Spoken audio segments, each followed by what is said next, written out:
11, Quidditch. As they entered November, the weather turned very cold. The mountains around the school became icy gray, and the lake like chilled steel. Every morning the ground was covered in frost. Hagrid could be seen from the upstairs windows defrosting broomsticks on the Quidditch field, bundled up in a long moleskin overcoat, rabbit fur gloves, and enormous beaverskin boots. The Quidditch season had begun. On Saturday, Harry would be playing in his first match after weeks of training, Gryffindor versus Slytherin. If Gryffindor won, they would move up into second place in the house championship. Hardly anyone had seen Harry play because Wood had decided that, as their secret weapon, Harry should be kept, well, secret. But the news that he was playing Seeker had leaked out somehow, and Harry didn't know which was worse, people telling him he'd be brilliant, or people telling him they'd be running around underneath him holding a mattress. It was really lucky that Harry now had Hermione as a friend. He didn't know how he'd have gotten through all of his homework without her, what with all the last-minute Quidditch practice Wood was making them do. She had also lent him Quidditch Through the Ages, which turned out to be a very interesting read. Harry learned that there were 700 ways to commit a Quidditch foul, and that all of them had happened during a World Cup match in 1473. That Seekers were usually the smallest and fastest players, and that the most serious Quidditch accidents seemed to happen to them. That although people rarely died playing Quidditch, referees had been known to vanish and turn up months later in the Sahara Desert. Hermione had become a bit more relaxed about breaking rules since Harry and Ron had saved her from the mountain troll, and she was much nicer for it.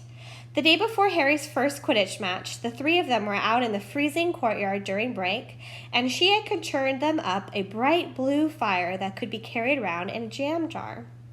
They were standing with their backs to it getting warm when Snape crossed the yard. Harry noticed at once that Snape was limping. Harry, Ron, and Hermione moved closer together to block the fire from view. They were sure it wouldn't be allowed. Unfortunately, something about their guilty faces caught Snape's eye. He limped over. He hadn't seen the fire, but he seemed to be looking for a reason to tell them off anyway. "What have you got there, Potter?" It was Quidditch Through the Ages. Harry showed him. "Library books are not to be taken outside the school," said Snape. "Give it to me. 5 points from Gryffindor." "He just made that rule up," Harry muttered angrily as Snape limped away. "Wonder what's wrong with his leg." "Dunno, but I hope it's really hurting him," said Ron bitterly. The Gryffindor common room was very noisy that evening. Harry, Ron, and Hermione sat together next to a window. Hermione was checking Harry and Ron's charms homework for them. She would never let them copy. How will you learn? But by asking her to read it through, they got the right answers anyway. Harry felt restless. He wanted Quidditch Through the Ages back to take his mind off of his nerves about tomorrow. Why should he be afraid of Snape? Getting up, he told Ron and Hermione he was going to ask Snape if he could have it back. "Better you than me," they said together, but Harry had an idea that Snape wouldn't refuse if there were other teachers listening. He made his way down to the staff room and knocked. There was no answer. He knocked again. Nothing. Perhaps Snape had left the book in there? It was worth a try. He pushed the door ajar and peered inside, and a horrible scene met his eyes. Snape and Filch were inside alone. Snape was holding his robes above his knees, and one of his legs was bloody and mangled. Filch was handing Snape Band-Aids. "Blasted thing," Snape was saying. "How are you supposed to keep your eyes on all three heads at once?" Harry tried to shut the door quickly, but... "Potter!" Snape's face was twisted with fury as he dropped his robes quickly to hide his leg. Harry gulped. "I just wondered if I could have my book back? Get out! Out!" Harry left before Snape could take any more points from Gryffindor and sprinted back upstairs. "Did you get it?" Ron asked as Harry joined them. "What's the matter?" In a low whisper, Harry told them what he'd seen. "You know what this means," he finished breathlessly. "He tried to get past that three-headed dog at Halloween. That's where he was going when we saw him. He's after whatever it's guarding, and I'd bet my broomstick he let the troll in to make a diversion." Hermione's eyes were wide. "No, he wouldn't," she said. I know he's not very nice, but he wouldn't try and steal something Dumbledore was keeping safe. Honestly, Hermione, you think all teachers are saints or something, snapped Ron. I'm with Harry. I wouldn't put anything past Snape. What's he after? What's that dog guarding? Harry went to bed with his head buzzing with the same question. Neville was snoring loudly, but Harry couldn't sleep. He tried to empty his mind. He needed to sleep. He had to. He had his first Quidditch match in a few hours. But the expression on Snape's face when Harry had seen his leg wasn't easy to forget. The next morning dawned very bright and cold. The great hall was full of the delicious smell of fried sausages and the cheerful chatter of everyone looking forward to a good Quidditch match. You've got to eat some breakfast. I don't want anything. Just a bit of toast? Wheedled Hermione. I'm not hungry. Harry felt terrible. In an hour's time, he'd be walking onto the field. Harry, you need your strength, said Seamus Finnegan. Seekers are always the ones who get clobbered by the other team. Thanks, Seamus, said Harry, watching Seamus pile ketchup on his sausages. By 11 o'clock, the whole school seemed to be out in the stands around the Quidditch pitch. Many students had binoculars. The seats might be raised high in the air, but it was still difficult to see what was going on sometimes.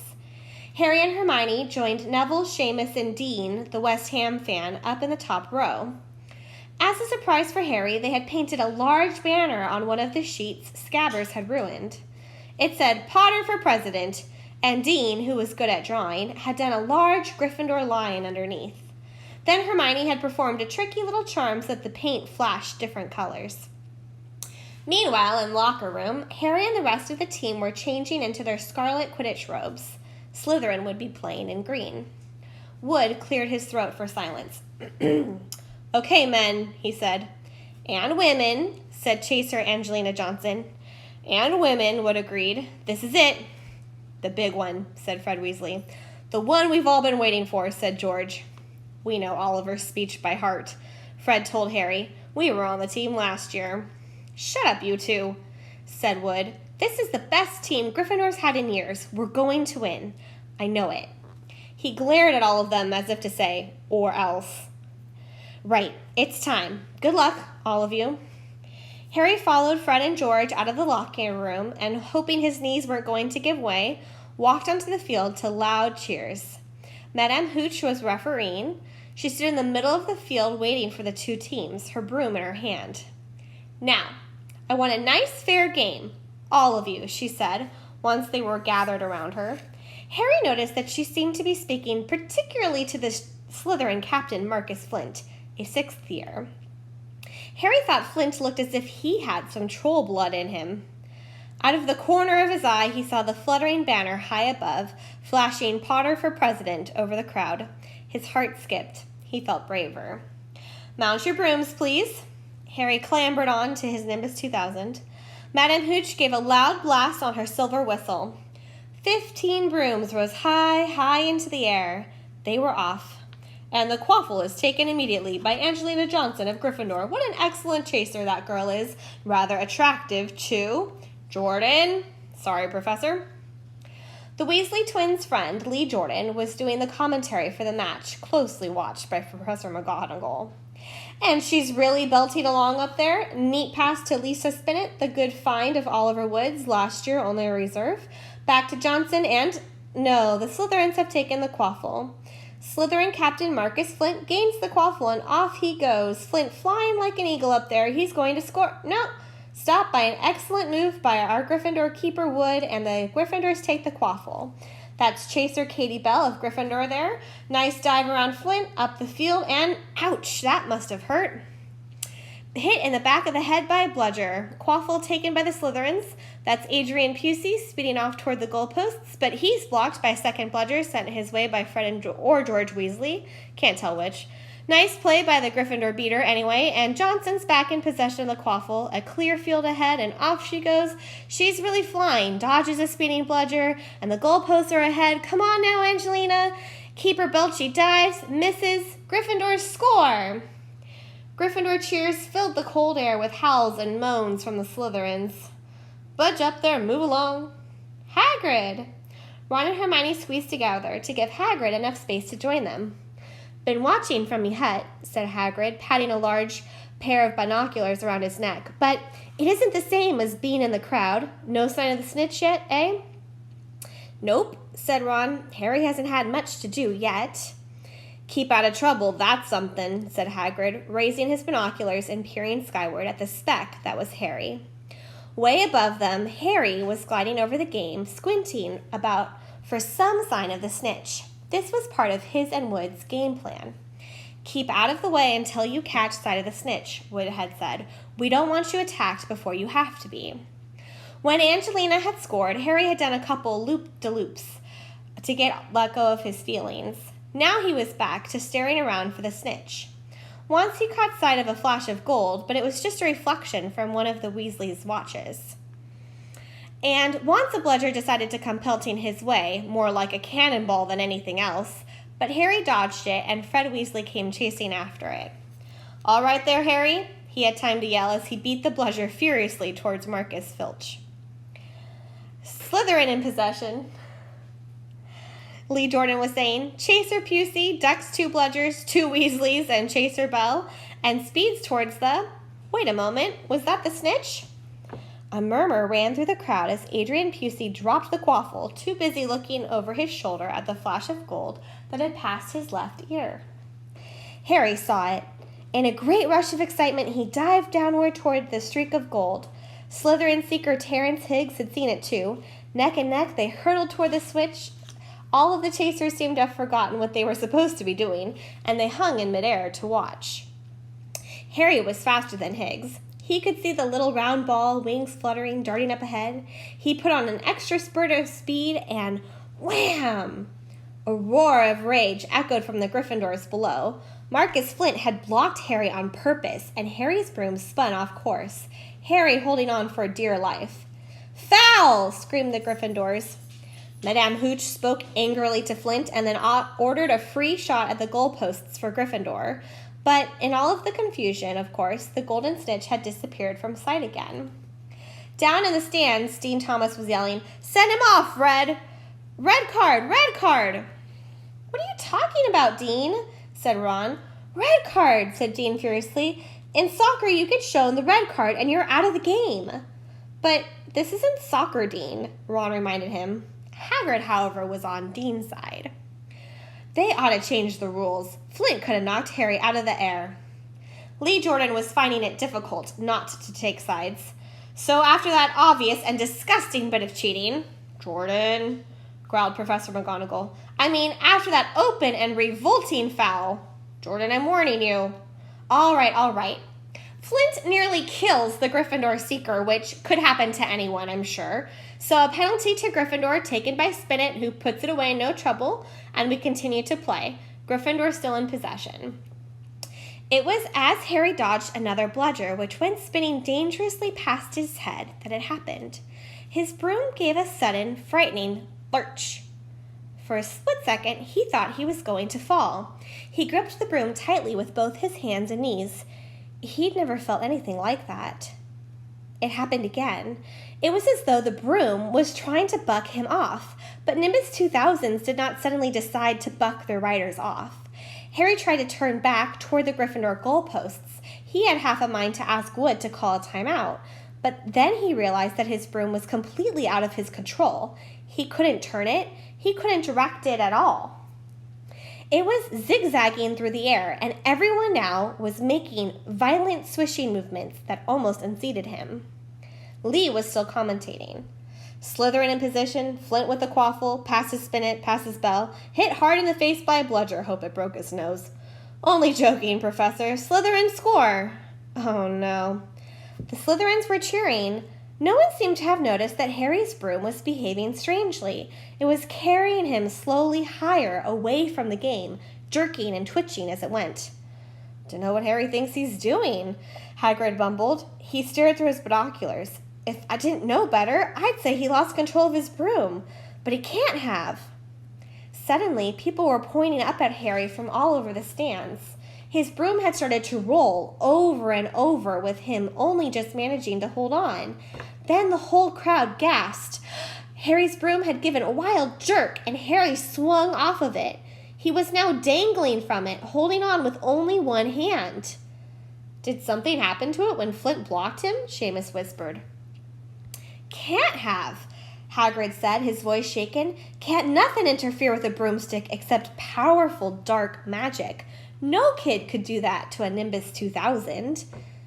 At these words, Hermione seized Hagrid's binoculars, but instead of looking up at Harry, she started looking frantically at the crowd.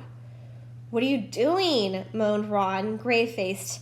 I knew it, Hermione gasped. Snape, look. Ron grabbed the binoculars. Snape was in the middle of the stands opposite them. He had his eyes fixed on Harry and was muttering nonstop under his breath. He's doing something, jinxing the broom, said Hermione. What should we do? Leave it to me. Before Ron could say another word, Hermione had disappeared. Ron turned the binoculars back on Harry. His broom was vibrating so hard it was almost impossible for him to hang on much longer. The whole crowd was on its feet, watching, terrified, as the Weasleys flew up to try and pull Harry safely onto one of their brooms, but it was no good.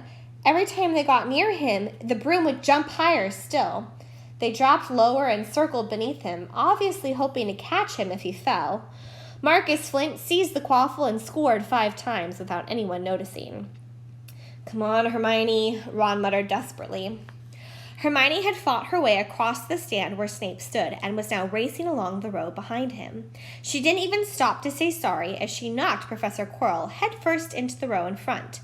Reaching Snape, she crouched down, pulled out her wand, and whispered a few well-chosen words.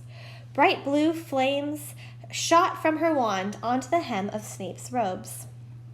It took perhaps 30 seconds for Snape to realize that he was on fire.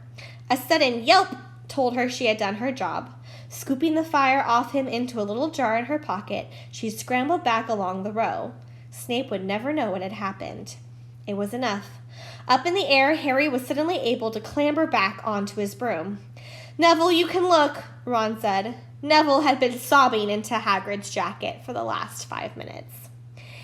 Harry was speeding toward the ground when the crowd saw him clap his hand to his mouth as though he was about to be sick. He hit the field on all fours, coughed, and something gold fell into his hand. I've got the snitch, he shouted, waving it above his head, and the game ended in complete confusion. He didn't catch it, he nearly swallowed it. Flint was still howling 20 minutes later, but it made no difference.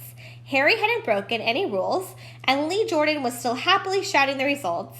Gryffindor had won by 170 points to 60. Harry heard none of this, though. He was being made a cup of strong tea back in Hagrid's hut with Ron and Hermione. It was Snape, Ron was explaining. Hermione and I saw him. He was cursing your broomstick, muttering he wouldn't take his eyes off you. Rubbish, said Hagrid, who hadn't heard a word of what had gone on next to him in the stands. Why would Snape do something like that? Harry, Ron, and Hermione looked at one another, wondering what to tell him. Harry decided on the truth.